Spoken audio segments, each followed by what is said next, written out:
Uganda Revenue Authority, developing Uganda together. That's my little angel Rose. Together with millions of other children, my daughter Rose is assured of learning something new every day. Moses, my husband, just like many other commercial farmers, has his business supported so he can provide for us. When my other little one was on the way, even with my pregnancy complications, it was a quick, smooth ride to Mulago Specialized Women and Neonatal Hospital. Also, my new baby was able to make it through his first days with the help of specialized equipment thanks to the reliable electricity which has also been extended throughout the country. All this and more has been made possible because of you. Join us and together let's do more for our country. Get your free tin at www.ura.go.ug. Thank you for paying your taxes. Uganda Revenue Authority, developing Uganda together. Kapo, you seem to be in a hurry. Where are you going to? I'm gonna pay URA visit. Why would anyone visit URA? Of all places? To know more about the Kakasa Business Solutions, namely digital tracking solution, the voluntary disclosure program and electronic fiscal receipting, and invoicing solution, which have turned my business around. You know I need to be on top of my game to protect my empire. If you know, you know. I too need to know what Kapo knows. Kakasa, be sure you are in charge of your business. Uganda Revenue Authority, developing Uganda together.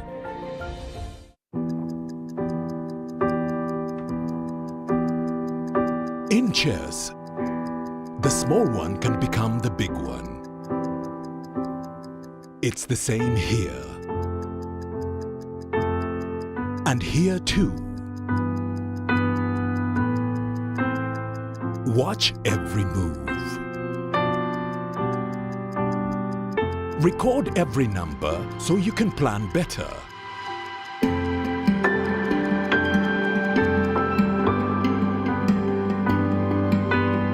No matter the size of your dream, tomorrow's success belongs to those who keep today's records clean.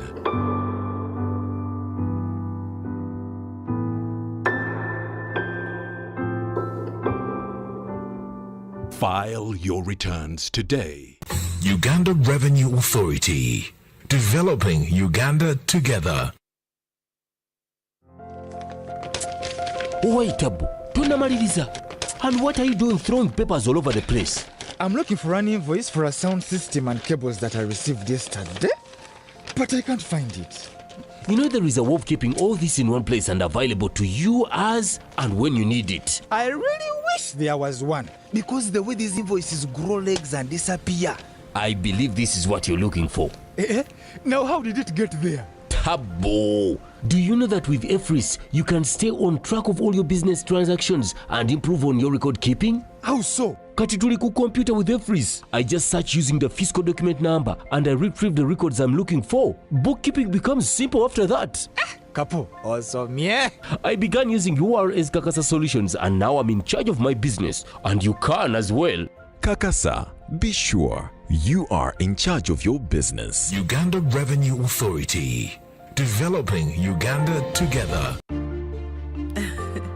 That's my little angel Rose. Together with millions of other children, my daughter Rose is assured of learning something new every day. Moses, my husband, just like many other commercial farmers, has his business supported so he can provide for us. When my other little one was on the way, even with my pregnancy complications, it was a quick, smooth ride to Mulago Specialized Women and Neonatal Hospital. Also, my new baby was able to make it through his first days with the help of specialized equipment thanks to the reliable electricity which has also been extended throughout the country. All this and more has been made possible because of you. Join us and together let's do more for our country. Get your free tin at www.ura.go.ug. Thank you for paying your taxes. Uganda Revenue Authority. Developing Uganda together.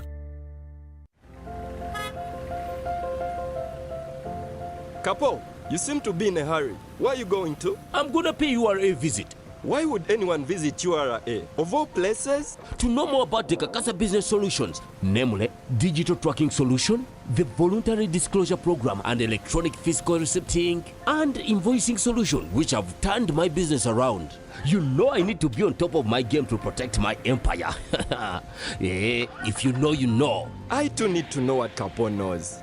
Kakasa, be sure you are in charge of your business. Uganda Revenue Authority, developing Uganda together.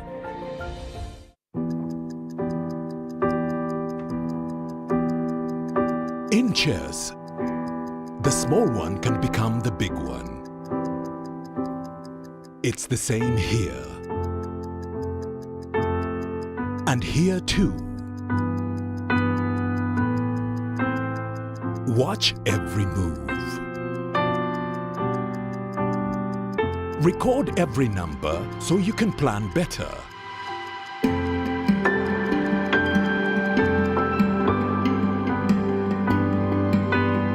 No matter the size of your dream,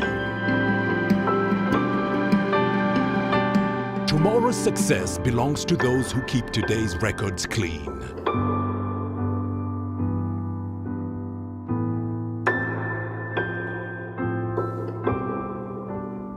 File your returns today.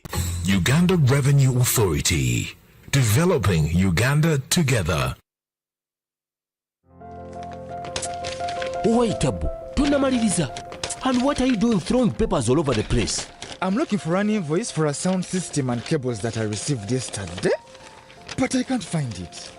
You know there is a way of keeping all this in one place and available to you as and when you need it. I really wish there was one, because the way these invoices grow legs and disappear. I believe this is what you're looking for. Now how did it get there? Tabo! Do you know that with EFRIS, you can stay on track of all your business transactions and improve on your record keeping? How so? Kati tuli ku computer with EFRIS. I just search using the fiscal document number and I retrieve the records I'm looking for. Bookkeeping becomes simple after that. Kapo, awesome, yeah. I began using URS Kakasa Solutions and now I'm in charge of my business. And you can as well. Kakasa, be sure you are in charge of your business. Uganda Revenue Authority. Developing Uganda together. That's my little angel Rose. Together with millions of other children, my daughter Rose is assured of learning something new every day. Moses, my husband, just like many other commercial farmers, has his business supported so he can provide for us. When my other little one was on the way, even with my pregnancy complications, it was a quick, smooth ride to Mulago Specialized Women and Neonatal Hospital. Also, my new baby was able to make it through his first days with the help of specialized equipment thanks to the reliable electricity which has also been extended throughout the country. All this and more has been made possible because of you. Join us and together let's do more for our country. Get your free tin at www.ura.go.ug. Thank you for paying your taxes. Uganda Revenue Authority. Developing Uganda together.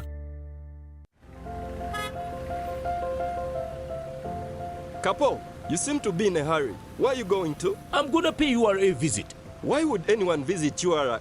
Of all places? to know more about the Kakasa business solutions, namely digital tracking solution, the voluntary disclosure program and electronic fiscal receipting, and invoicing solution, which have turned my business around. You know I need to be on top of my game to protect my empire. If you know, you know. I too need to know what Couple knows. Kakasa, be sure you are in charge of your business. Uganda Revenue Authority, developing Uganda together.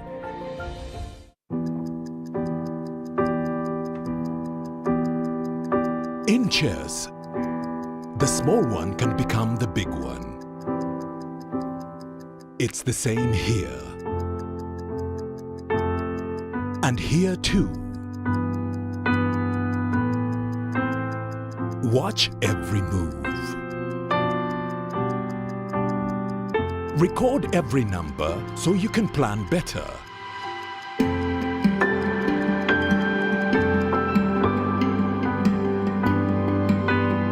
No matter the size of your dream,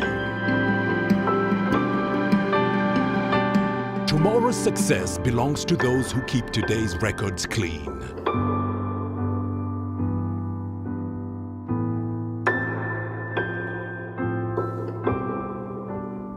File your returns today. Uganda Revenue Authority. Developing Uganda together. Wait, Abu. Tunamaliriza. And what are you doing throwing papers all over the place? I'm looking for an invoice for a sound system and cables that I received yesterday, but I can't find it. You know there is a way of keeping all this in one place and available to you as and when you need it. I really wish there was one, because the way these invoices grow legs and disappear. I believe this is what you're looking for. Now how did it get there? Tabo! Do you know that with EFRIS, you can stay on track of all your business transactions and improve on your record keeping? How so? Kati tuli ku computer with EFRIS. I just search using the fiscal document number and I retrieve the records I'm looking for. Bookkeeping becomes simple after that. Kapo, awesome, yeah. I began using URS Kakasa Solutions and now I'm in charge of my business. And you can as well. Kakasa, be sure you are in charge of your business. Uganda Revenue Authority. Developing Uganda together. That's my little angel Rose. Together with millions of other children, my daughter Rose is assured of learning something new every day. Moses, my husband, just like many other commercial farmers, has his business supported so he can provide for us. When my other little one was on the way, even with my pregnancy complications, it was a quick, smooth ride to Mulago Specialized Women and Neonatal Hospital. Also, my new baby was able to make it through his first days with the help of specialized equipment thanks to the reliable electricity which has also been extended throughout the country. All this and more has been made possible because of you. Join us and together let's do more for our country. Get your free tin at www.ura.go.ug.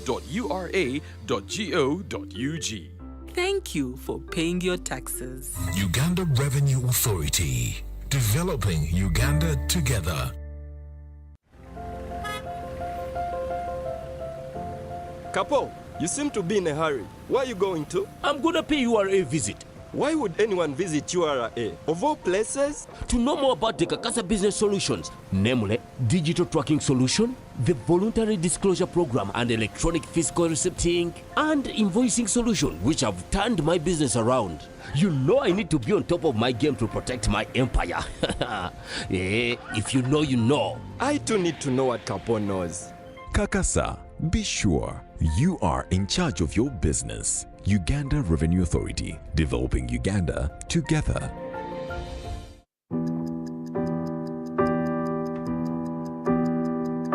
In chess, the small one can become the big one. It's the same here. And here too. Watch every move. Record every number so you can plan better.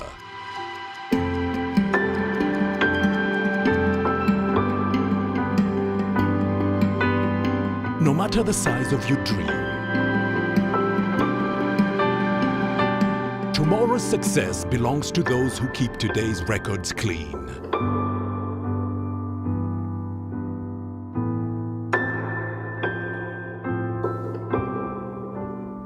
File your returns today. Uganda Revenue Authority. Developing Uganda together.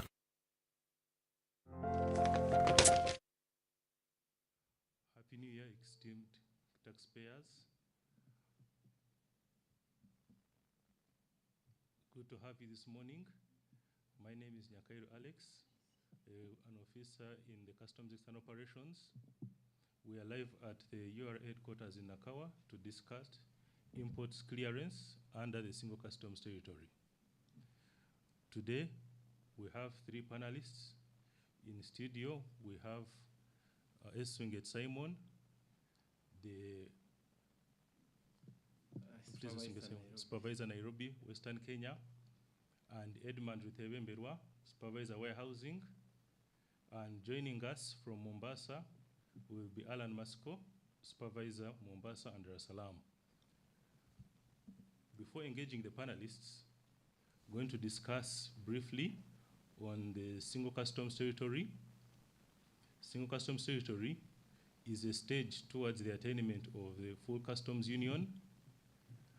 It's achievable by minimizing internal controls for goods moving across the partner states, which enables the realization of free circulation of goods in the East African community. It came into existence by a meeting held in June 2013 at Entebbe, which was attended by three heads of state, Kenya's Uhuru, Rwanda's Kagame, and Uganda's Yoweri Museveni. They noted the non-tariff barriers and delays that were being experienced at the port of Mombasa and the internal borders, and agreed to come up with measures to improve the management of the port and reduce delays at the internal borders by fast-tracking the implementation of the single customs territory. It was agreed upon that they should adopt the destination model, where the goods are declared and taxes collected in the destination country before the goods leave the ports. And it took effect in October 2013 with fuel. In 2014, there was a full rollout of the intra-cargo. And 2017, we had a full rollout of the maritime cargo. 2018 saw exports come on board. And by 2019, we had all the cargo being cleared under the single customs territory. It used to be regional operations under field services, which is now a division, a fully fledged division of customs external operations. Customs external operation is made up of 7 stations, 6 stations in Kenya, and 1 station in Dar es Salaam. We have the regional headquarters in Mombasa, which we have the maritime cargo being handled in Mombasa and Dar es Salaam ports. Then we have a station in Nairobi, which handles mostly intra-cargo. And then we have stations in Western Kenya, from Naivasha to Nakuru, Eldoret, and Kisumu. Stations in Western Kenya mostly handling fuel. So today in our discussion, we are going to discuss the clearance of cargo right from the port of Mombasa, right through Kenya, up to the borders, and right to the warehouses. So to discuss, before we get into the discussion on the processes, we have 2 types of imports. We have the imports under maritime. These are the goods that have come by the high seas. And then we have goods under intra. These will be the goods that are sourced from the partner states. As we discuss, please, using our platforms, your questions will be entertained. Please ask all you want to ask, and even others that we may not be able to answer. We have a team that will be able to respond to all of them. So at this point, I'll invite Alan from Mombasa to discuss import clearance under maritime. Over to you, Alan.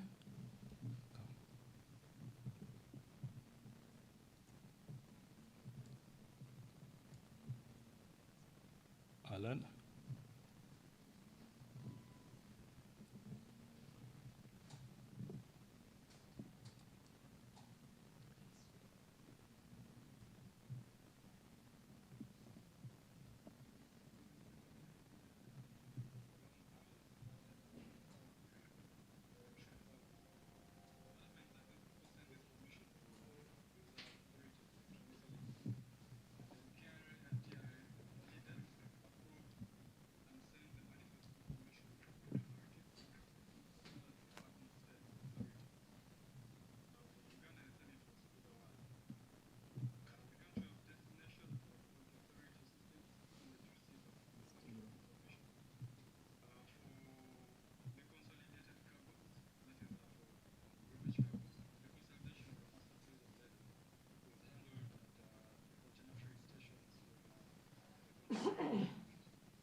Yes, thank you, Alan.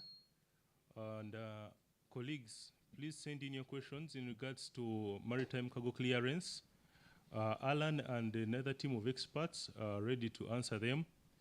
So in the interest of time, we are moving on to intra-cargo clearance by Simon. Thank you, Simon. Much, Alex. Good morning, viewers. My name again is Asunget Simon, Supervisor, Single Customs Territory, and I'm based at Nairobi City. Alan has handled the maritime part of the journey of cargo cleared under Single Customs Territory, and I will be taking you through the intra-region cargo. And first, we need to understand what is the intra-region cargo. The intra-region cargo is a transfer of goods or movement of cargo from partner state territories to the other partner state. In simple terms, this is the cargo which is sourced from within the territory of partner states. Say from within Kenya, from within Rwanda, from within Tanzania. It is the cargo which is sourced from those inland, partner states. So this cargo is in different categories. It is in the form of locally produced cargo from those partner states, or cargo which has already paid taxes in those partner states and is now in circulation in the markets of those partner states, or cargo which is re-exported, or cargo which is temporarily transferred in those partner states. So generally, all the cargo that originates from the inside of the partner states is cargo which we term as the intra-region cargo. Now, we're going to look at the process that's involved in the clearance of such cargo that originates from the inland of the partner states. The first step is, of course, after the client has finished all the procurement or buying of the cargo from the supplier in those partner states, is to make a declaration to customs through the licensed customs clearing agent. And at this juncture, it's very important to note that the declaration is made in the destination country. Say, for example, if you have sourced your cargo from Kenya and you are in Uganda, so you make the declaration in the clearance system in Uganda. And again, I need to mention that the declaration has to be supported by all the supporting documents for customs to make addition quicker. Now, the second stage is that, of course, after the declaration, you pay the required taxes. And after payment of the required taxes, customs authorities in the destination partner state, in this case, if you are in Uganda and the cargo is coming to Uganda, the customs authorities in Uganda will then perform what we call trigger risk selectivity to determine the channel on which your cargo will be cleared. Traditionally, there are 4 channels of clearance of cargo through customs worldwide, and that is the green channel for low-risk cargo, a yellow channel also for low-risk cargo, and then blue channel is for clients who have proven to be compliant over the years. And then, of course, the red channel is for cargo which has been deemed, according to risk profile, to be associated with either risk of revenue loss or otherwise, and will require what we call a fiscal verification. Now, after the risk has been triggered, the customs authorities will then, in the partner state where the cargo is destined, again, it's very important to note that it is the country where the cargo is destined, the customs authorities of the country where the cargo is destined, that will carry now what we call the processing of your declaration. In Uganda, we have what we call the document processing center. So once your declaration has been triggered, it will be processed through what we call the document processing center, which sits here at Nakawa. So they will look at your declaration and study and eventually make a customs decision or the release. And that is very important because after customs release, again, we need to mention that occasionally there are cargo which goes to other, what we call other government regulatory authorities.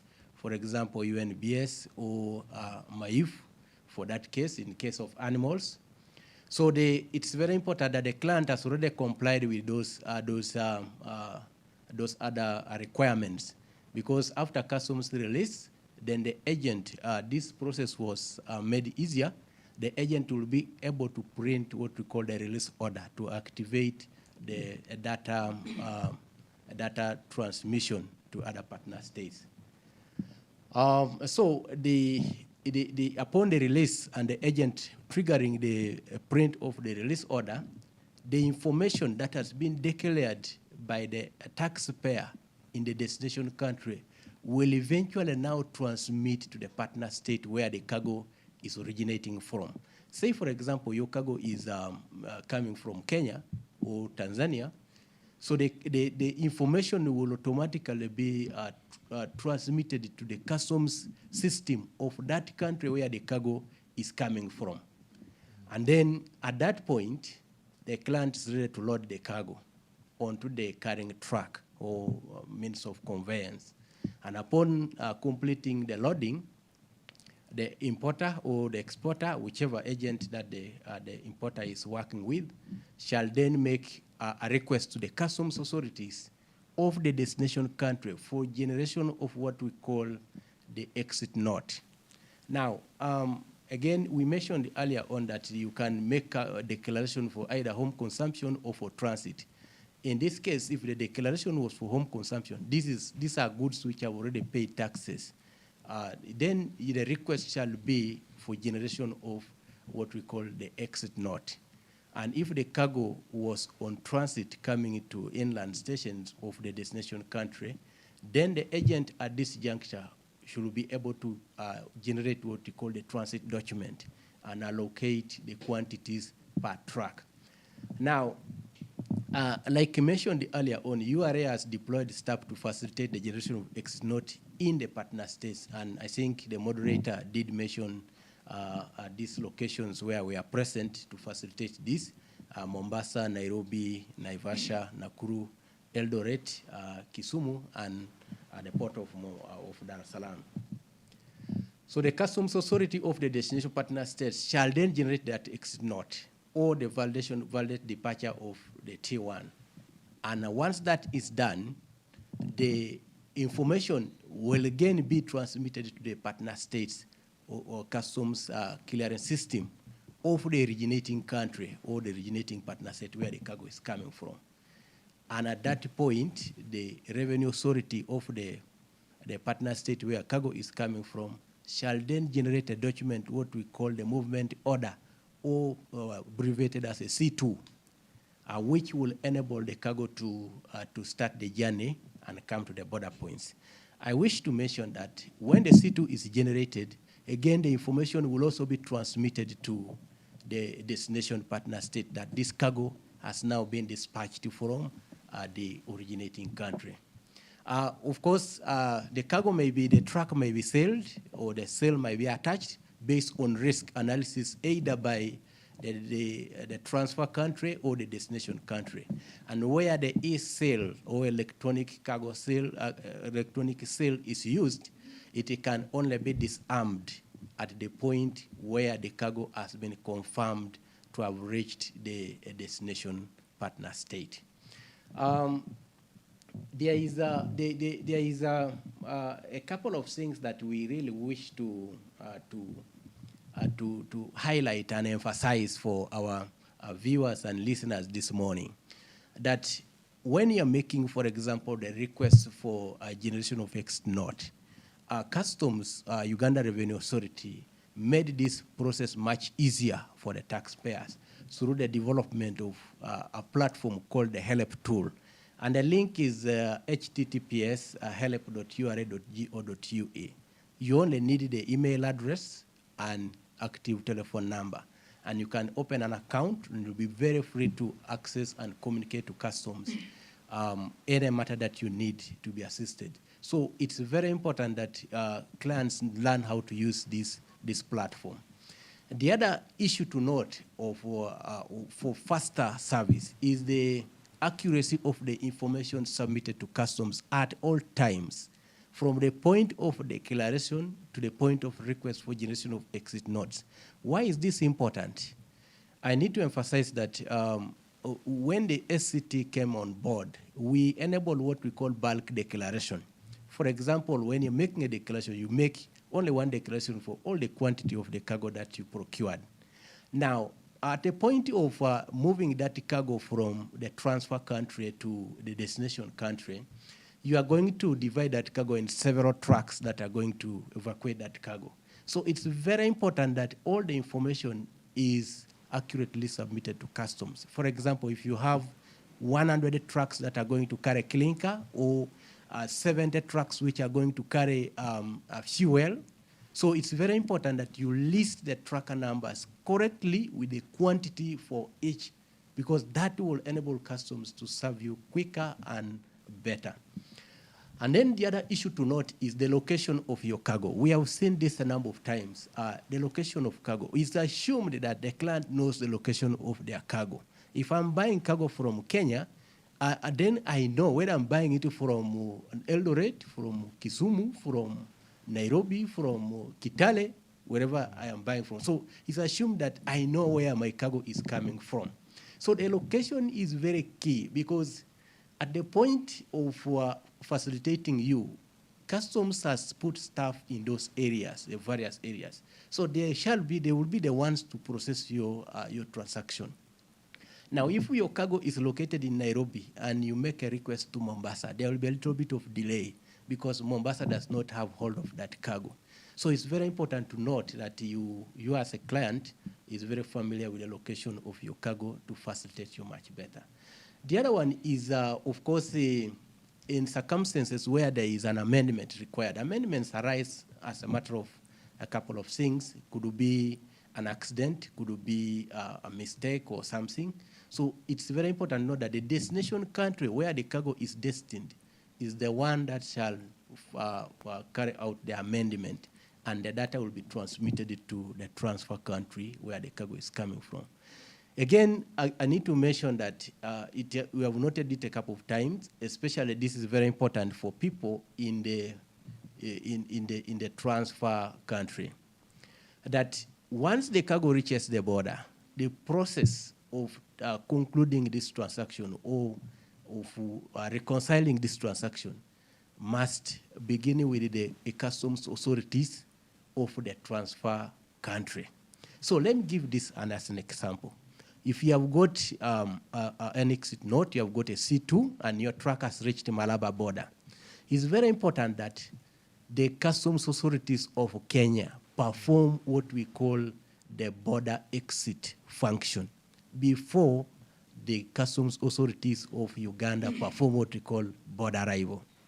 I think we will have a session on the border processes. This is very important because in the event that there is a need for a refund for the supplier from the transfer country, then if this action has not been performed, the client will have difficulty in processing a refund from the partner state of transfer because the data would have not transmitted in that partner state. So that's a process. I wish to mention, to take you through just a brief of what have been the benefits of declaring or clearing imports using the single customs system. One of them, which is undeniable, is the reduction of costs of doing business. As you might note, for people who have been in a business in the past, they will note that for your cargo to move even from Nairobi to just Kampala here, you needed an average of 4 to 6 declarations. Now, you only need one declaration, and your cargo will move across all these partner states with only one declaration, which cuts on the cost. The second issue is, a benefit that accrues from clearing your cargo under the single customs territory is a reduction of time required to clear your cargo across the border. Why? Because you only use one document. The customs authorities of Kenya will process the same document. At the border, it shall be the same documents. That has cut a lot of delays at the border, which, of course, is very important. Of course, the other one is enhanced management efficiencies, especially for clients such as fuel dealers and bulk importers like palm oil or clinker, you realize that they just make only one declaration for millions of kilograms of their cargo. And the rest of the work which is done is reconciliation. So that is something that has come from the operationalization of a single customs territory. The other key issue is the systems interfaces. As you realize, initially, all systems in the partner states were operating independently. But under the single customs territory, data simply moves from one partner state to another partner state seamlessly and electronically without any hiccups, really. This is something which was as a result of single customs territory. Of course, the other benefits include cargo accountability, and the other one is the mutual recognition of license clearing agents. All these came as a result of the operationalization of the single customs territory. So thank you, Alex, and back to you. Thank you. Thank you, Simon. Colleagues, that was intra-regional cargo. And as you have noticed, we are now at the border. We moved from the port, where we had Alan talk about maritime. We came to the cargo that is being sourced from the partner states. That was the intra-cargo.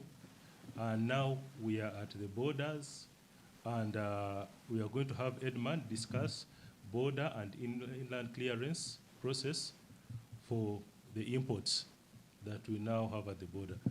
It's over to you, Edmund. Thank you, moderator. Good morning, viewers and listeners. Like the moderator has just introduced, I'm here to take you on from the border perspective.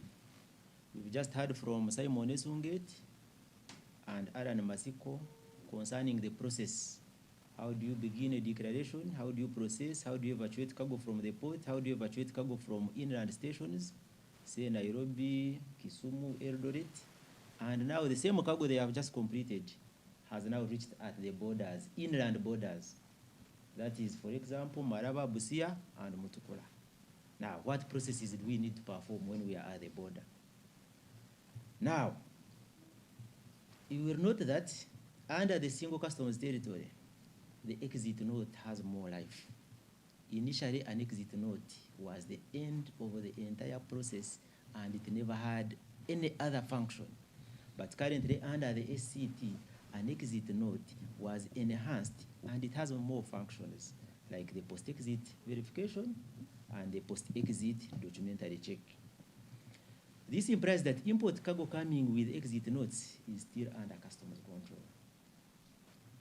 Before the SCT, once you get an exit note, it would mean that you are entitled to that cargo and customs has lost all the interest. But under the single customs control territory, the exit note still has life and cargo is still under customs control.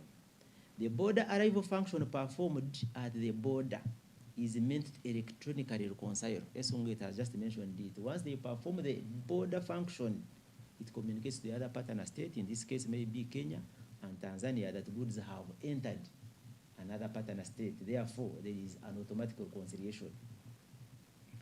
Therefore, all the border functions are very crucial for reconciliation with the originating, transiting, and destination partner states. If you skip any of these functions, it will always be assumed that cargo was diverted in the other partner state. For example, if you bring cargo from Nairobi or Mombasa, it comes to Uganda, and the border functions are not performed, Kenya will give you an assessment because it will be assumed that cargo has been dumped or diverted into Kenyan markets. So it's paramount that we perform all these functions of the border if we are to do complete reconciliation. Now, we are going on a border clearance process for cargo which is on IM4, where duty has been paid upfront. That is at the port of Mombasa or at the port of Dar es Salaam. What processes do you go through when you reach at the border? So, I will first concentrate on cargo that had initially been selected yellow, green, and blue. This is cargo which is not subjected to physical verification. So when this cargo reaches at the border, the exit note will be bearing the wording as post-exit verification? No. At the inland border, say Maraba, Busia, or Mutukura, they will perform what we call border arrival function. Upon that, cargo will go into the border station area, tracks which pay road user where it's applicable, they pay. Any other matters which are pending, they could be offense, they could be any other issues. Current, of course, there is COVID testing. Under port health, they perform it. And upon completion of all border processes, cargo will straight away proceed to the exit gate. And at the exit gate, they perform what we call the second tier exit. At any border setup, we have an element of entry gate and exit gate. Some people may call it gate 1, gate 2. Some people may call it lower gate and upper gate. But at least at any border environment, we have cargo receiving and cargo exiting. Therefore, for cargo which is green, yellow, and blue, straight away it enters lower gate. If there is no process or procedure to go through, it straight away goes to the second gate or the exit gate, and it is performed the second tier and flagged off. As you can see the screenshot, we have border arrival function down there and exit of goods done. These are functions of the border, and now in this case, the due reconciliation will be done. And upon you exiting the border, then cargo now belongs to you. It's no longer under customs control. Then now we have cargo which is also under IM4 with an exit note, but whose risk profile was initially read. This means that this cargo was supposed to go under physical verification. But because we do not have enough space and other processes at the ports of entry, that is Dar es Salaam and Mombasa, verification is deferred to the border stations, inland border stations. That is Mutukura, Maraba, and Busia. So when this cargo reaches at the entry gate, it is also border arrived. As soon as border arrival is done, it will automatically trigger the entry for post-exit verification. Kindly note that an exit note, where there is no verification, it will always show post-exit verification or no, and where there is verification, it will always show you post-exit verification, yes. So upon triggering you for verification, the consignment will proceed for physical verification. It will be verified, and the view will be uploaded in the Exit Note Inspection Act. We have two inspection acts. We have the first inspection act of the mother entry, and we have the inspection act of the exit note. So in this case, because you are performing physical verification after the exit, that's why they call it post-exit verification, it will be inspected in the Exit Note Inspection Act. And the officer who has verified will perform a function called update. Then there is always a role of the in charge who will do quality assurance, and upon quality assurance, he will do verify. And upon doing verify, it means that the entry will have been routed to DPC for doc check vis-a-vis the physical verification findings. Remember, the initial release was merely provisional because goods had not been verified. It was merely provisional. The entry was provisionally exited to evacuate cargo from the port so that it can reach inland and other controls take effect. So upon performing that function, DPC will also complete the DPC processes. That is, now they will do the final doc check. And if there is any top-up to pay, it will be paid at this point. And upon release, the client will get a notification message, and he will proceed to the border exit gate for the final exit of the cargo.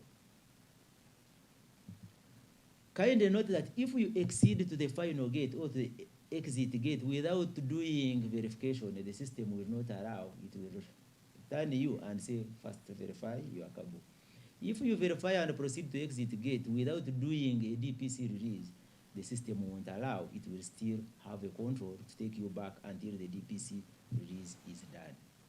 Now, at the same border, now we are going to look into the process of AWT8. Cargo where duty has not been paid and is proceeding for warehousing. Now, this cargo is simple at the border. It goes through the same process like cargo which is yellow, green, blue. Upon reaching the entry gate, or the one you may call lower gate, or the one you may call the entry gate or imports gate, it's also border arrived.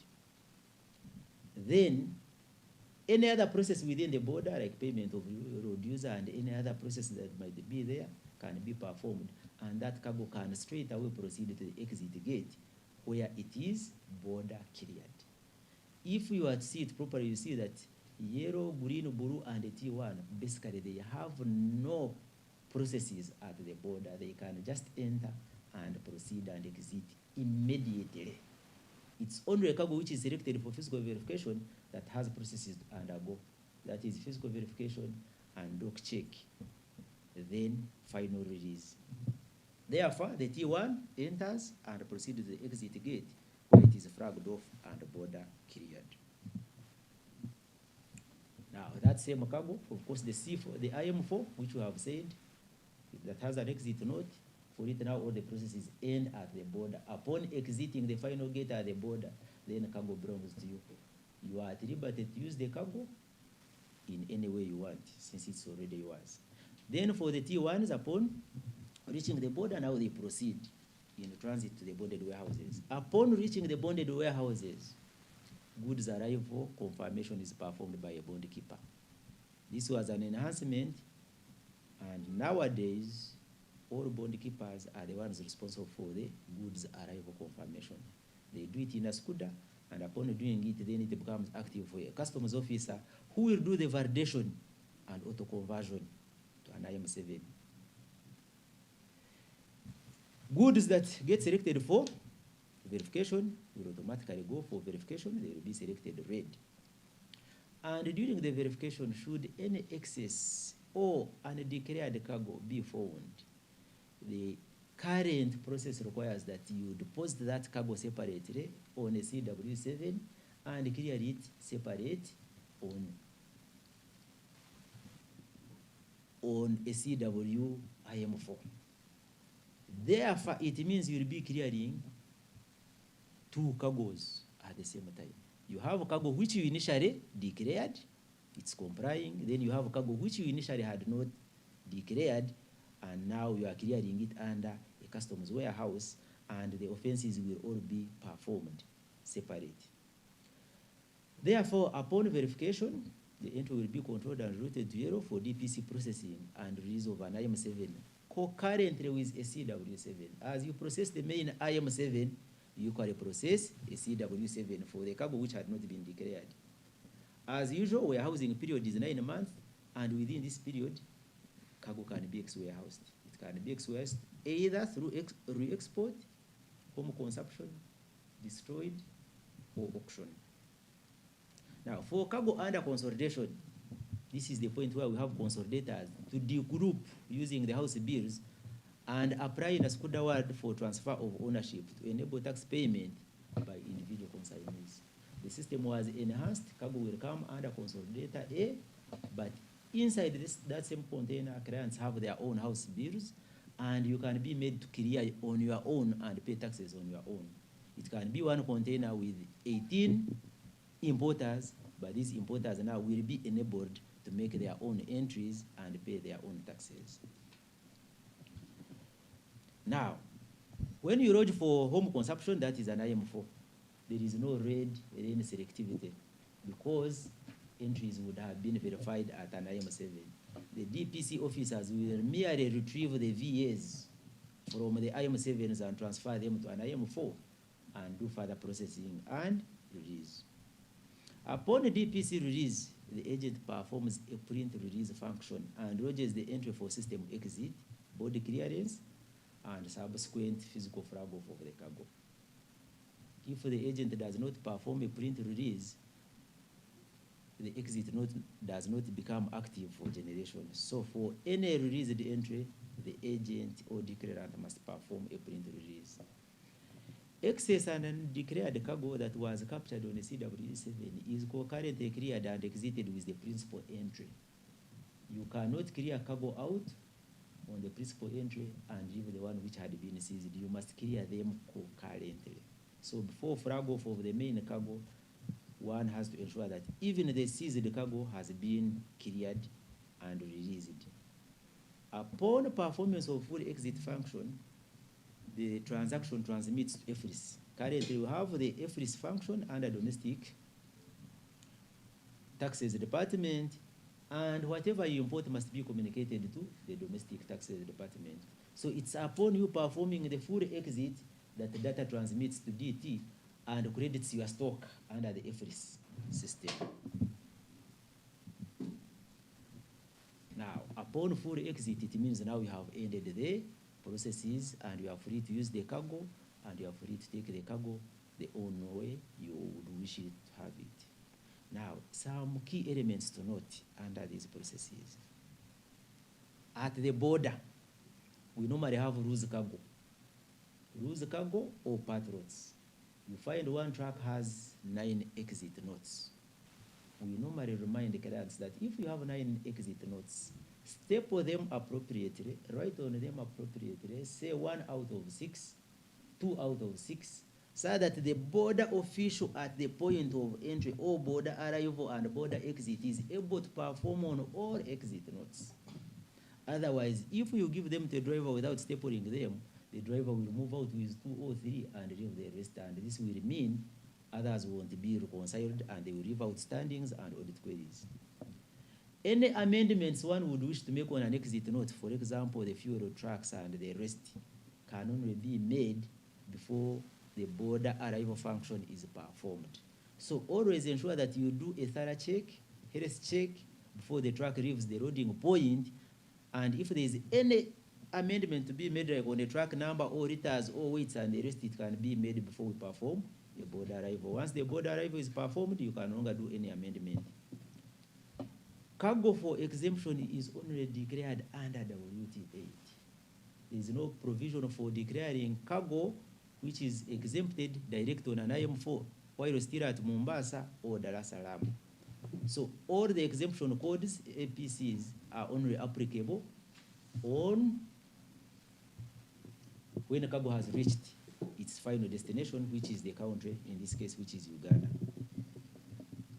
Due to transaction nature and unique conveyance mode, cargo imported under cross-border trade, interstate buses, and airport shall not be cleared under the ACT process, but rather the traditional way. So please, where you are importing under the cross-border trade, you are using a PB4, you are importing under the airport, you are free to use the initial or the traditional clearance system other than the single customs territory. Consignments proceeding for owner's verification or provisional release must proceed on an IM4 regime when initial taxes have been paid. Avoid co-loading of transit cargo and IM4 because this leaves outstandings of or involved exit notes without border processing getting performed. When paid up cargo is loaded with cargo which is not yet paid up, drivers normally present a T1.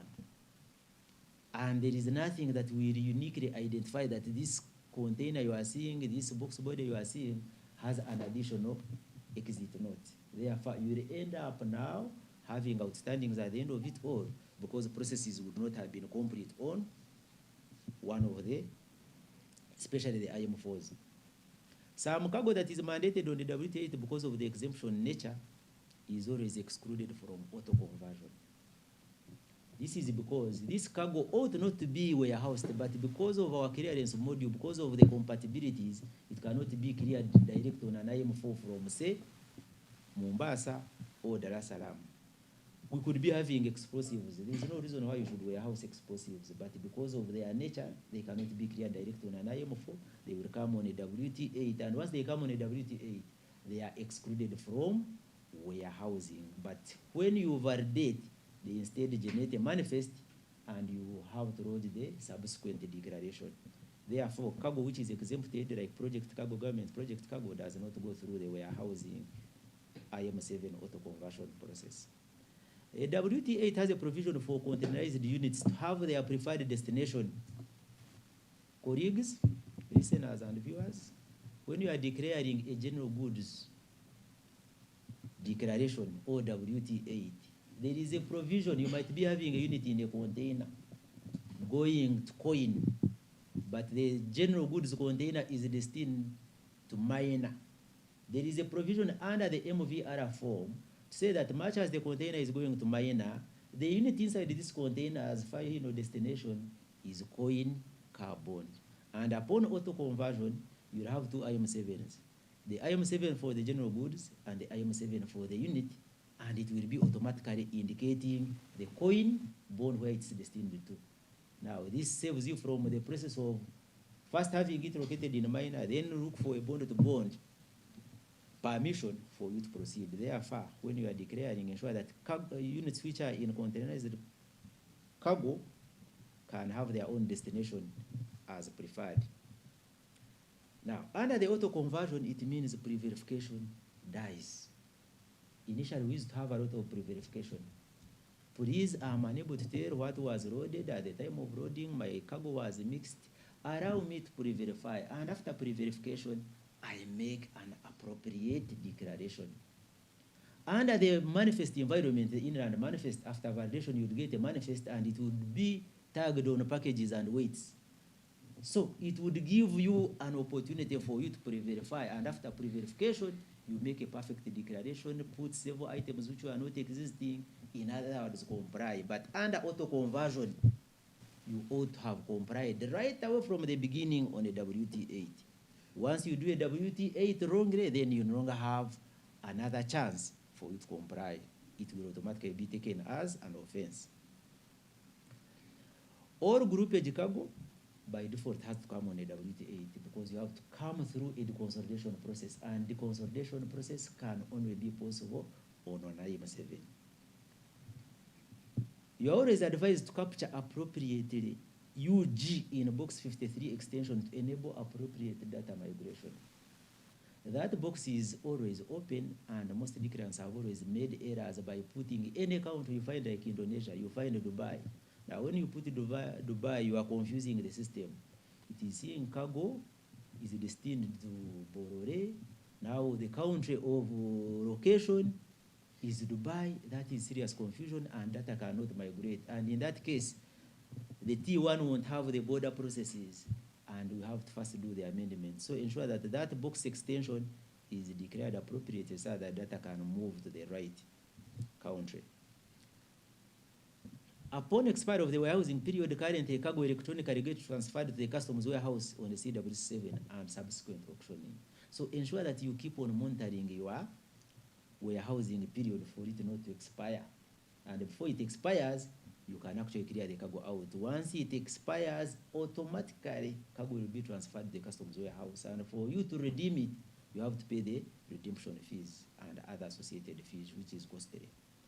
The other CTG is system retired at auto conversion or declaration of a preceding entry.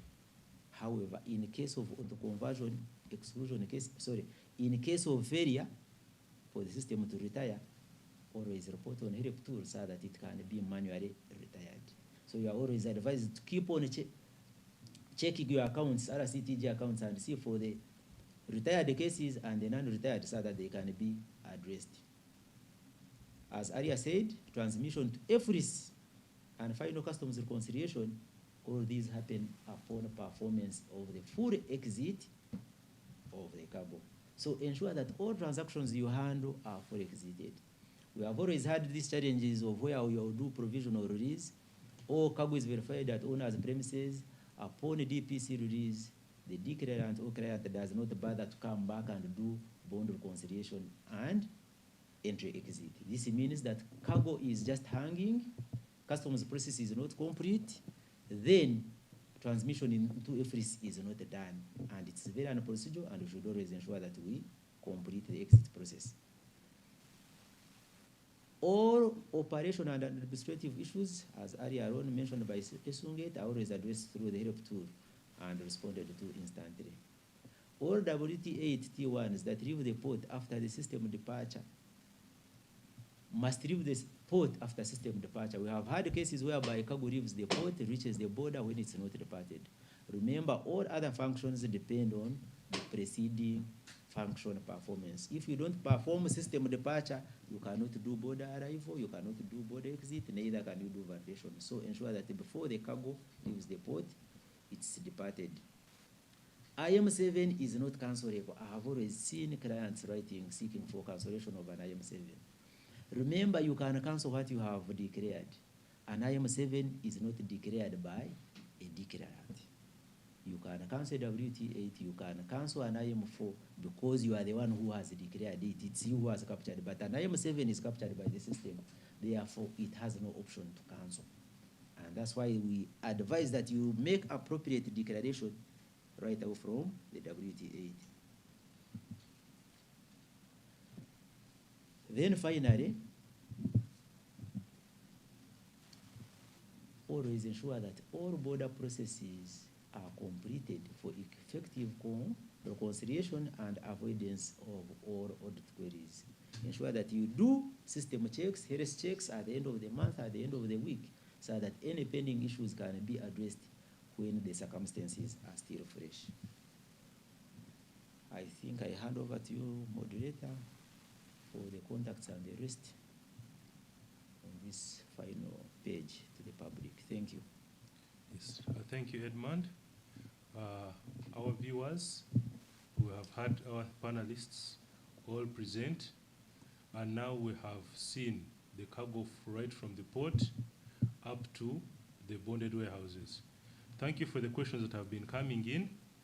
Please continue sending your questions. Some are being answered, especially on the Zoom platform. But in case you seek any further clarification, don't hesitate to re-ask the same questions or rephrase them.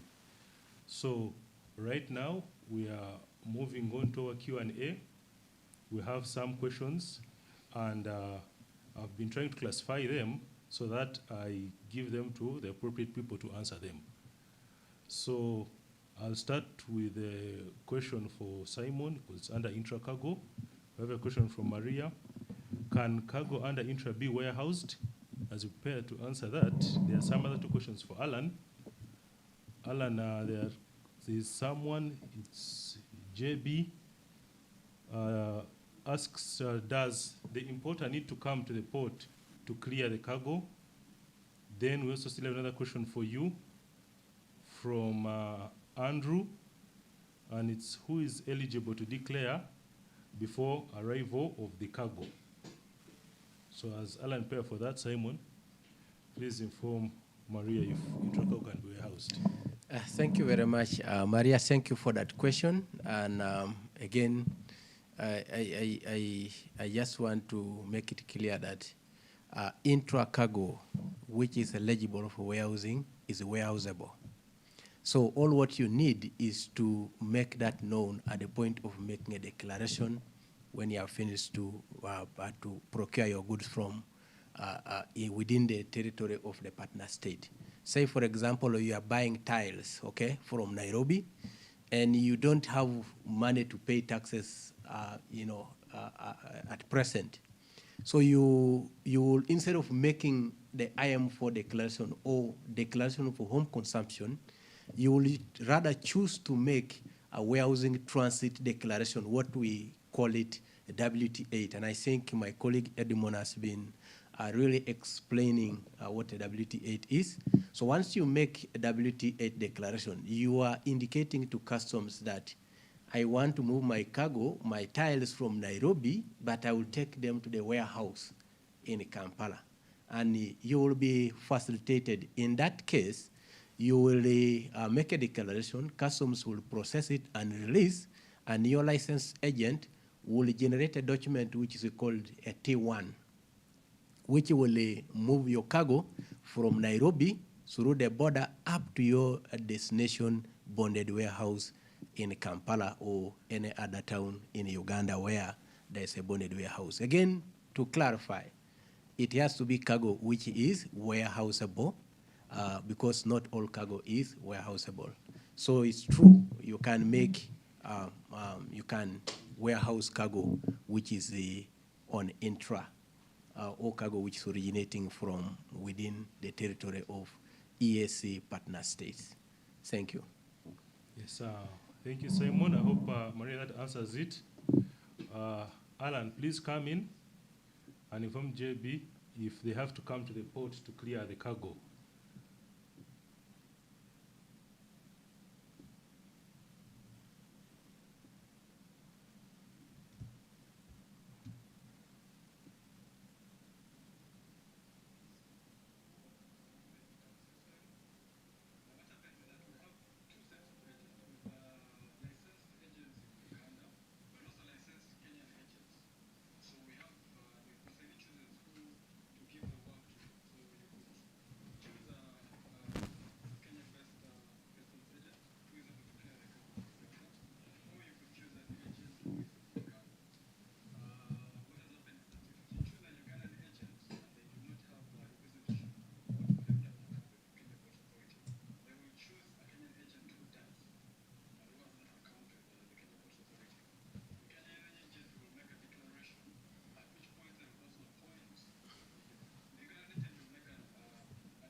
Yes, thank you, Alan.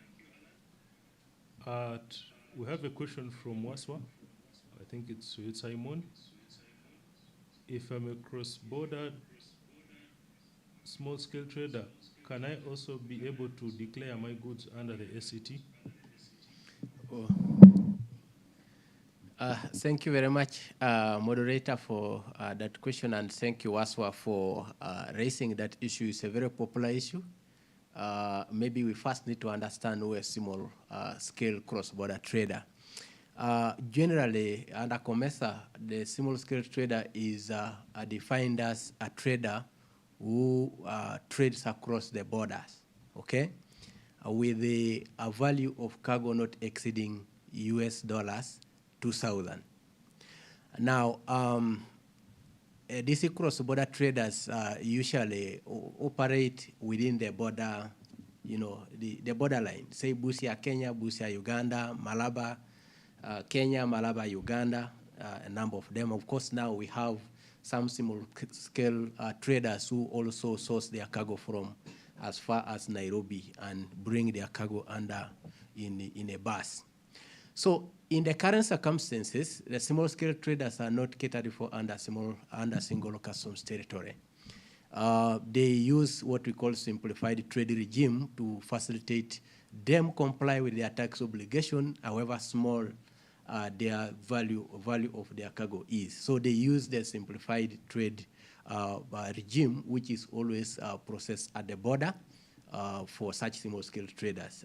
Just to emphasize that this process does not cater for taxpayers who might want to beat the system, you know, who might want to break their, you know, their cargo to fit the $2,000 or $1,500 several times and bring it as a small scale traders. Of course, customs authorities will be able to detect that through the analysis of the information you present. But for genuine small-scale traders, there's a simplified trade regime, which is processed at the border to facilitate you comply with your tax obligations. Now, those taxpayers who also source their cargo from, say, Nairobi, and then they bring to bus terminal here in Kampala using the bus, they will also be facilitated as small-scale traders here at the bus terminal. But currently what is happening is that we take care of those goods from Nairobi by the buses will submit a manifest to us. We are still doing this. We are trying to sensitize more the bus operators. We want to make this process even more seamless. So the bus operators will communicate to customs, external operations in Nairobi, that on board they have this dutiable cargo using a manifest, a cargo manifest for the bus. And that information will be relayed to the destination station, such as bus terminal, before the bus reaches bus terminal. And then at Nairobi, the customs officers in Nairobi will work with the bus operators and secure that cargo with a seal. And then upon reaching the bus terminal, the taxpayer will be facilitated as a small-scale trader to clear their cargo. So yes, at the moment, the small-scale traders are not catered for under the single customs territory regime, but there are other customs processes that have been designed to purposely serve small-scale traders. Thank you. So, thank you, Simon. And we have Willie Joe. Willie Joe actually was wondering why the panelists did not explain the process of cargo in transit neighboring countries like South Sudan. Is there an exit and entry procedure as well at these border points, such as Elegu? Maybe, Willie Joe, if you recall in my introduction, when we talked about the single customs territory, I referred to the member states. Maybe I had first talked about the 3 member states at the beginning. Along the way, Tanzania and Burundi are also part of the single customs territory. And it's only right now the 5 EAC member states whose cargo is being cleared under the single customs territory. Through transit to South Sudan is not yet under the single customs territory. It will be handled in a different subsequent webinar, but not in this particular one. So, colleagues, thank you for the questions. Please keep them coming. We have a question. Yes, from Eric again for you, Simon.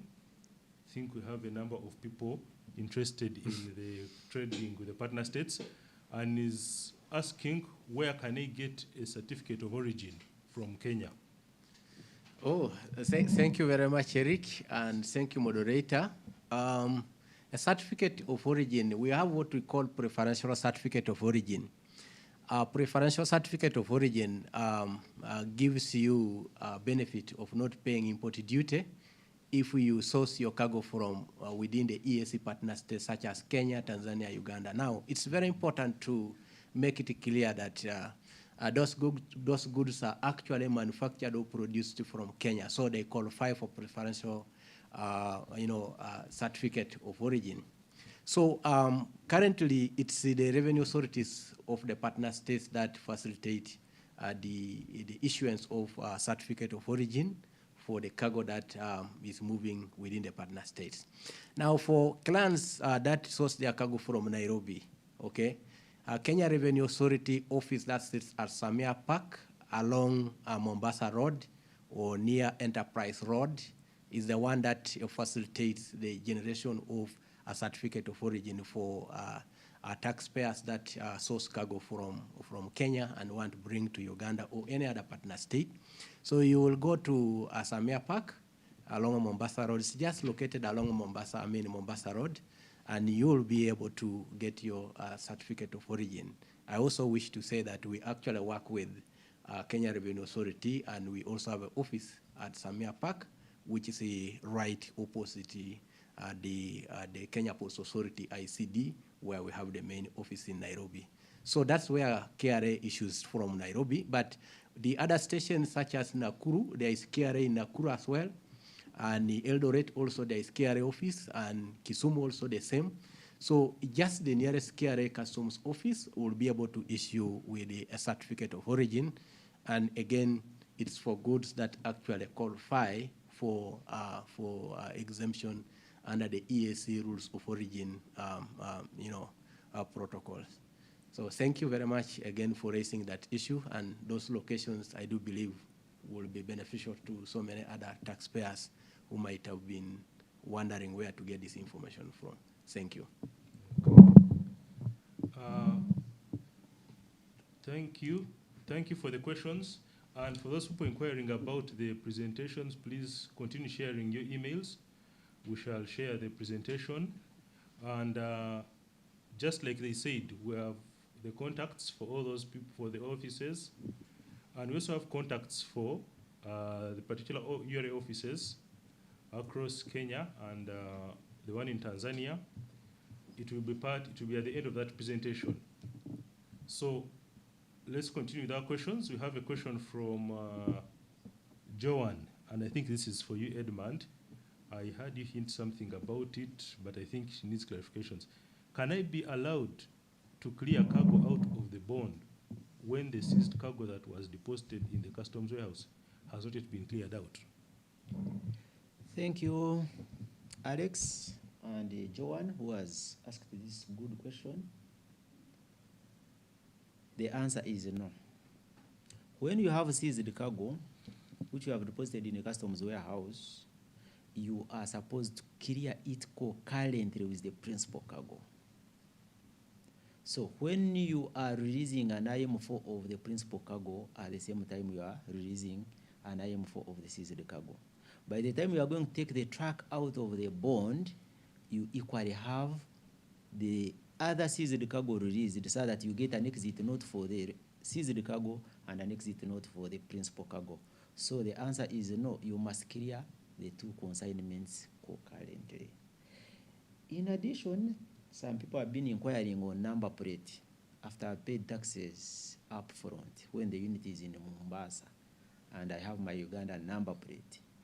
I've moved with it to Mombasa. Can I fix it right off from Mombasa or Dar es Salaam? The answer is no, and the reason is just simple. If cargo is in Mombasa or Dar es Salaam, the transiting partner state still has interest in that unit, it's still registered as cargo in transit. Much as you have a number plate, please do not fix it. Because if you fix it, then it means it's a registered vehicle on wheels and ought to have a TRL. But the fact that you still have an exit note, do not fix a number plate, come into an inland border, which is Mutukura or Maraba or Busia, do the border arrival. After doing the border exit or the second tier exit, then the unit now fully belongs to you, and you can reach the nearby town, say Tororo or Maraba Busia, or any town in Mutukura, and fix your number plate and proceed. So only fix a number plate when you are already in your country. Do not fix a number plate when you are still in another part of the state. Thank you. Oh, thank you, Edmund. We have a question. This is for Alan. There's Herbert who wants to inquire about the actual number of free days at the port and who is eligible. Alan, kindly help Herbert.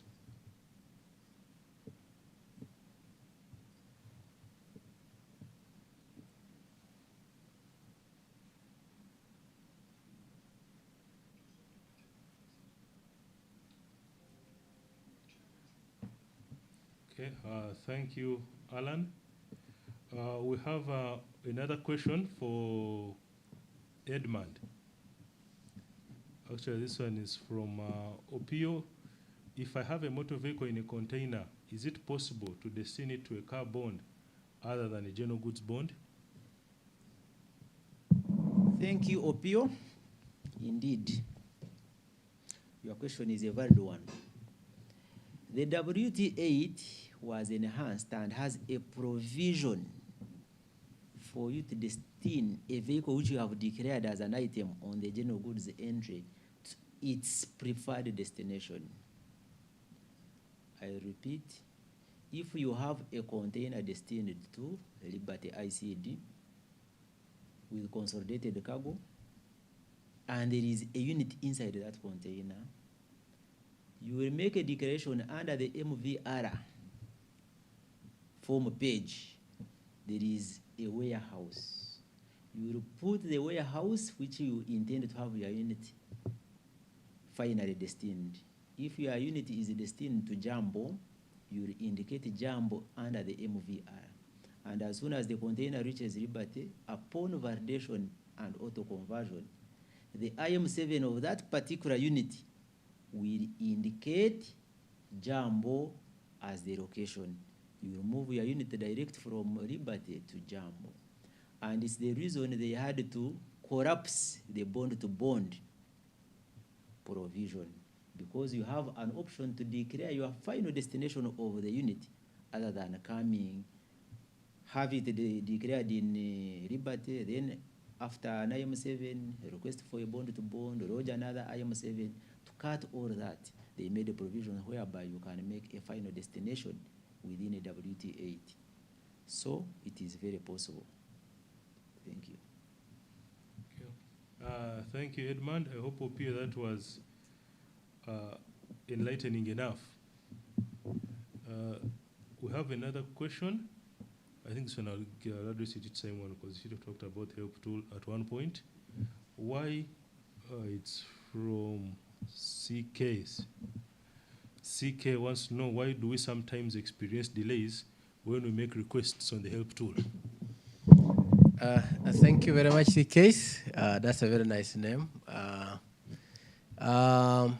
Generally, I wish to say that there has been a lot of improvement that has been done to facilitate the response to issues raised on the help tool, and especially for cargo under single customs territory. The help tool is a game changer because the main mode of communication. Now, maybe at a certain point, there will be another session really to teach people how to use the help tool. But we want to try and illustrate where some of these delays come from. Again, I mentioned that what is important is the client knows the location of their cargo. So every communication that you are making, you make reference to the location of where your cargo is. So at the point of raising any matter using the help tool for faster and better service, it's very important that you are very, very clear about the location of where your cargo is. Now, some of the delays come as a result of directing your request to a wrong office in the help tool. Help tool has been configured to address issues in specific offices or locations. And therefore, it's very important that you state clearly, you pick the clear location where your cargo is, and you will be assisted. I think we will be able to flash and illustrate exactly how the help tool, what you should do. Now, if the cargo is located in Nairobi, there's a staff in Nairobi who will be able to attend to your cargo. So anytime you select a request for any matter and that matter or the cargo is in Nairobi, then you should direct your issue to Nairobi in the help tool. If it is in Mombasa, then direct it to Mombasa. If it is in Nakuru, then direct to Nakuru. Now, there is every time you raise an issue on the help tool, you will always see the first question up there, which says, what is the problem? And there will be a dialogue box below it where you are supposed to type your answer. Now, in that dialogue box, just type in the location where your cargo is. For example, if your cargo is Nairobi, type there Nairobi. Nairobi. So you see all the issues about Nairobi are listed below there. Your duty is simply to select the issue that you want the Nairobi staff to address. And when you do that, the ticket will be raised to a team in Nairobi and auto-assigned to an officer in Nairobi. And because your cargo is also in Nairobi, the officer will be able to serve you quickly without delay. Now, assuming you do not select the correct location, or the cargo is in Nairobi, but you direct your matter to the bonded warehouse, so the ticket will be raised to the bonded warehouse here in Kampala, instead of to the officers who are in Nairobi, So in the process, either the Kampala team will have to redirect that ticket after detecting where it is, where the cargo is, have to redirect it to the responsible team, either in Nairobi or Mombasa. And in the process, you will be experiencing some kind of delays because the ticket now has to be rerouted because the people who are getting this issue, they are not aware about your cargo. So it's very, very important, CKs. I'm happy that you raised this issue. And I think, as you can see there, different offices, depending on where your cargo is. So whenever you are raising an issue in the help tool, be sure of the location of where your cargo or where you want to get the solution. Just type the name. Type Busia, you will find Busia there. Type Malaba, you will find Malaba there. Type Nairobi, you will find Nairobi there. Type Naivasha, you will find Naivasha there. Type Nakuru, you will find Nakuru there. So that the matters are received by the responsible teams that will immediately address your concern. So a couple of things have been raised, have been populated in the system. So thank you for raising that question. Thank you. Back to you, Alex. Thank you, Simon, and thank you for the illustration. We have a question from Joan. Joan, this is for Alan. Joan is inquiring about the age limit of motor vehicles. They have not been very clear about the age limit of motor vehicles. Joan, in case you could clarify on what exactly you want to know about the age limit of motor vehicles. Maybe what we could find from Alan, what would happen in case I import a vehicle that is older than the age that is supposed to be allowed to be imported into the country? What would happen to me at Mombasa?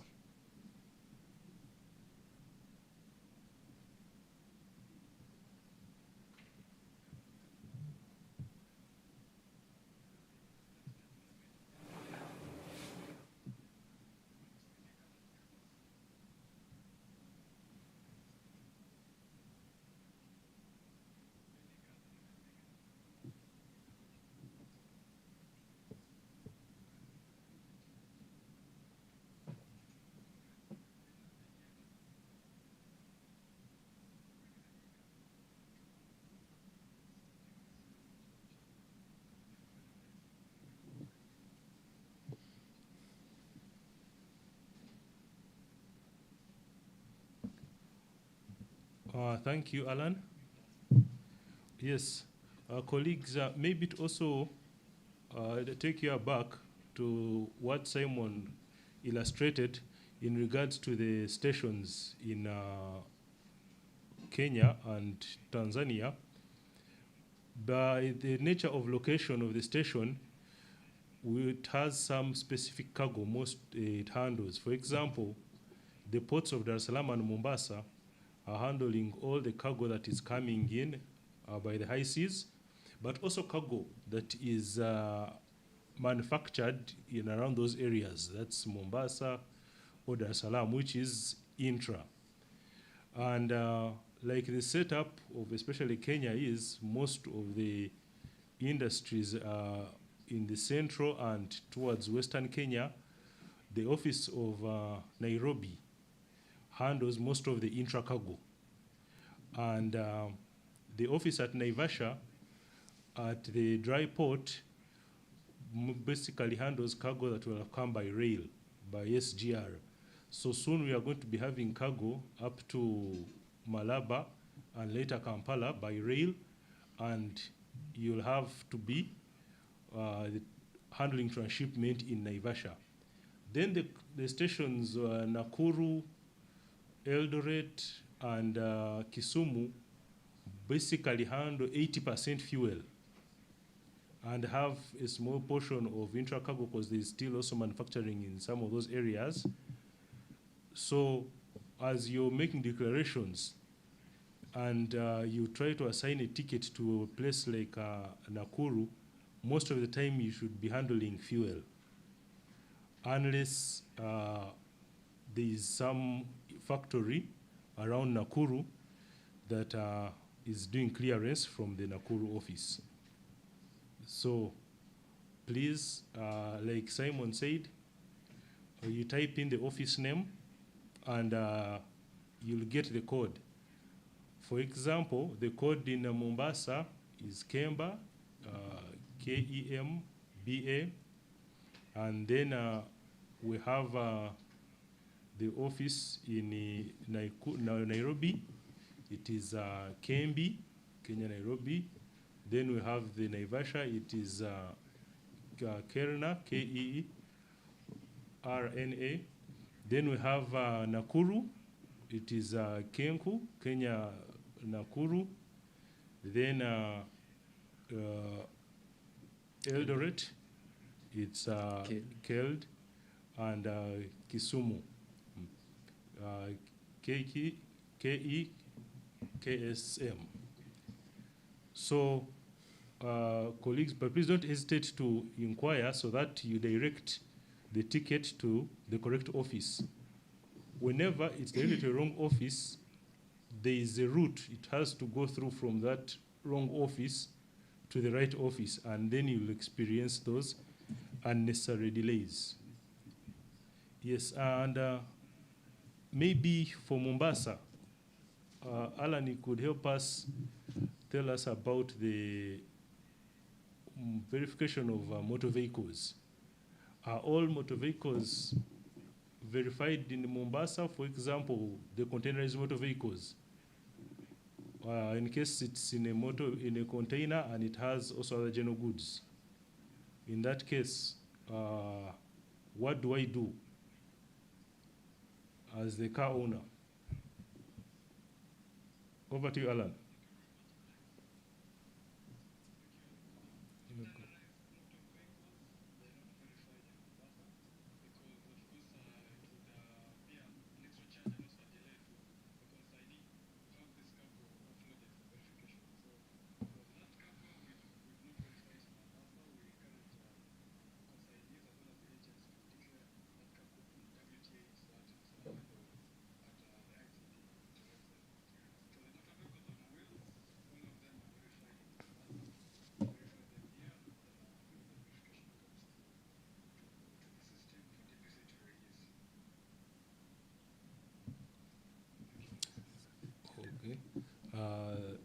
Thank you, Alan.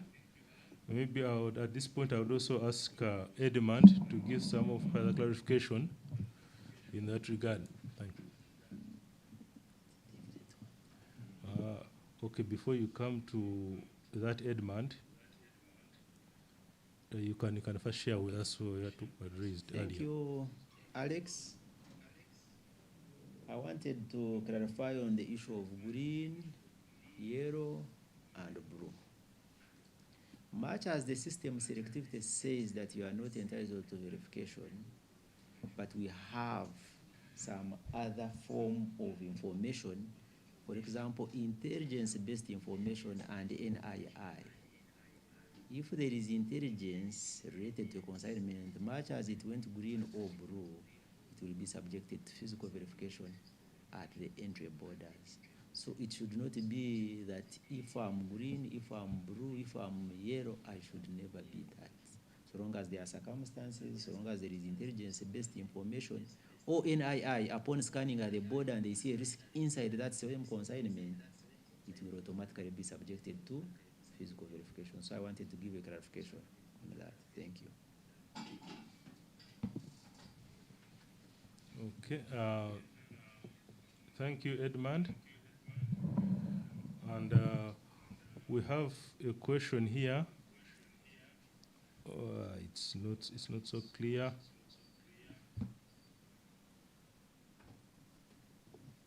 Yes, actually, Simon, how are AEOs handled under the intra-cargo clearance? Thank you very much. Our AEOs are taxpayers who have been proven to be compliant, and we would really wish that many people take that route. The AEOs are given priority, okay? Because that's what we offered them when they were signing up for AEO program. And we have a very close relationship with all the AEOs. We have specific officers that handle the AEO transactions, so they are what we call relationship officers. So when they have their issues that need attention, the relationship officers pick it up and quickly handle them.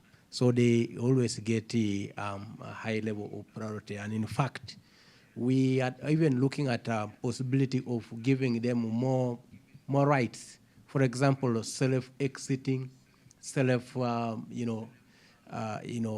generation of T1s and so on. So the AEOs who have been actually accredited already know this because they already know their relationship officers, and we are not, they're really enjoying the service because they are getting a personalized service, and it's made that way. So it's very simple. The declaration remains the same.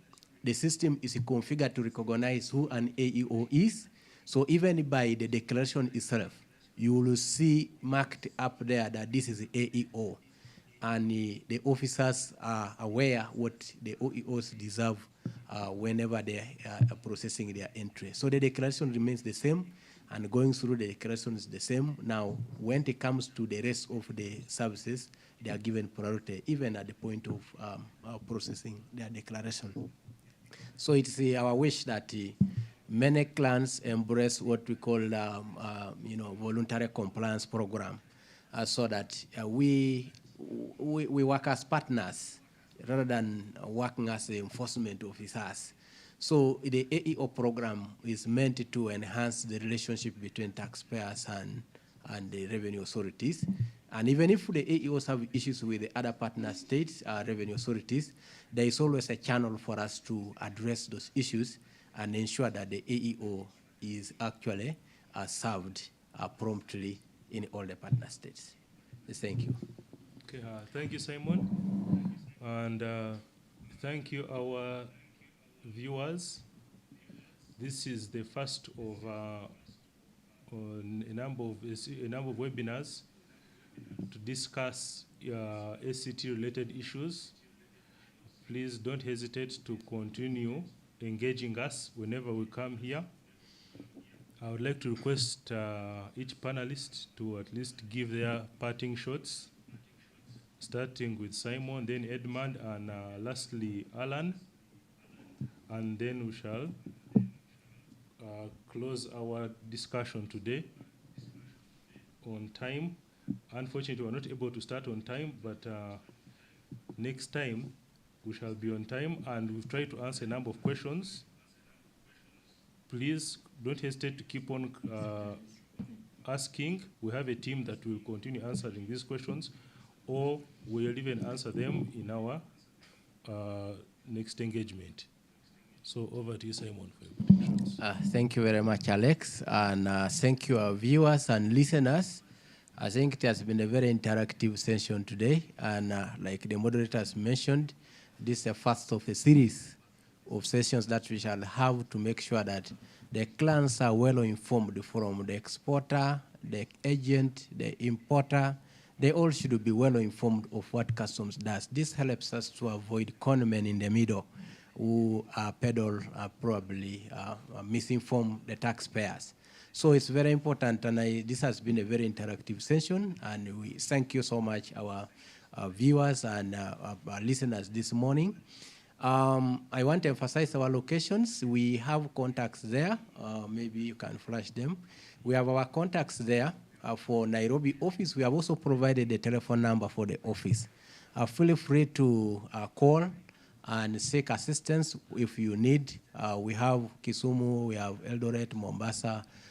These stations, we have given you the direct contacts to them. So feel free to contact when you need any assistance.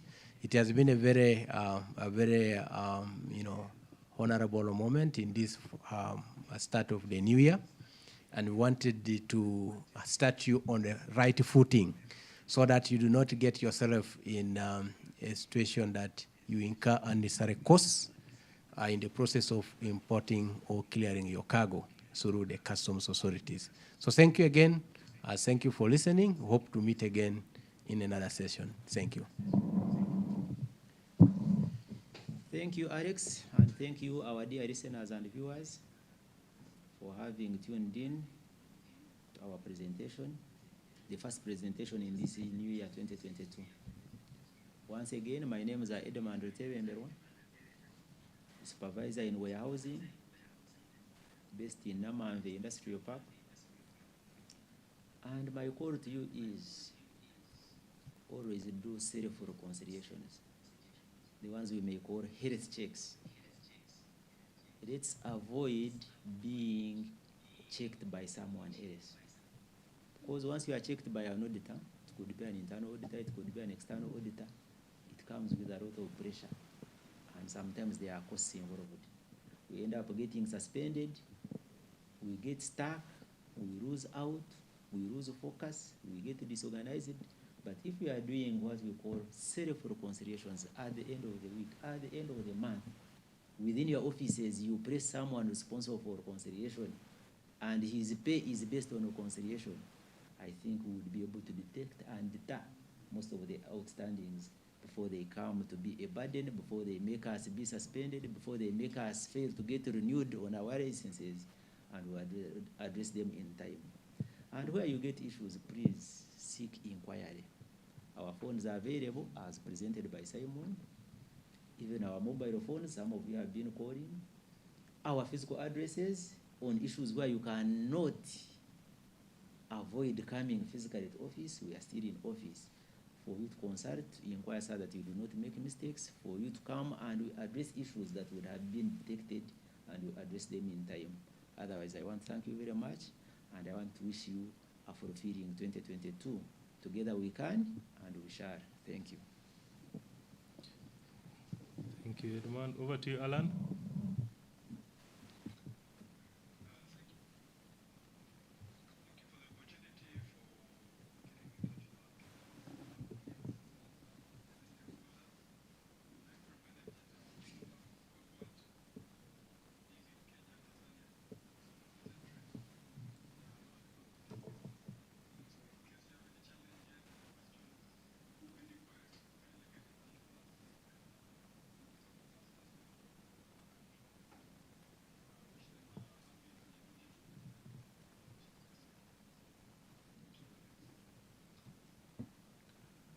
Thank you, Alan. I would also like to take this opportunity to thank you all panelists for being here and for the good presentation. We've had a lot of appreciation in the comment section, and also thank you for honoring our invitation and request you to please come back again. I would also to thank the URA management for this opportunity, for this forum, and our esteemed taxpayers. Thank you for being part of this. We look forward to continue working together. Please feel free to always engage us wherever you're out of Uganda and you're either in Kenya or Tanzania. Please feel free to visit any of the offices at those locations shared. Walk in, we have an open door policy. Walk in, engage the officers on the ground, get more information. They'll be willing to share it. And like Edmund said, we shall walk this journey together and we shall all get towards our destination. We thank you so much and wish you a very good day and a very good year ahead. See you in the next session. Wait, Abu, tunamaliliza. And what are you doing throwing papers all over the place? I'm looking for an invoice for a sound system and cables that I received yesterday, but I can't find it. You know there is a way of keeping all this in one place and available to you as and when you need it. I really wish there was one, because the way these invoices grow legs and disappear. I believe this is what you're looking for. Now how did it get there? Tabo! Do you know that with EFRIS, you can stay on track of all your business transactions and improve on your record keeping? How so? Kati tuli ku computer with EFRIS. I just search using the fiscal document number and I retrieve the records I'm looking for. Bookkeeping becomes simple after that. Kapo, awesome, yeah. I began using URA's Kakasa solutions and now I'm in charge of my business. And you can as well. Kakasa, be sure you are in charge of your business. Uganda Revenue Authority. Developing Uganda together.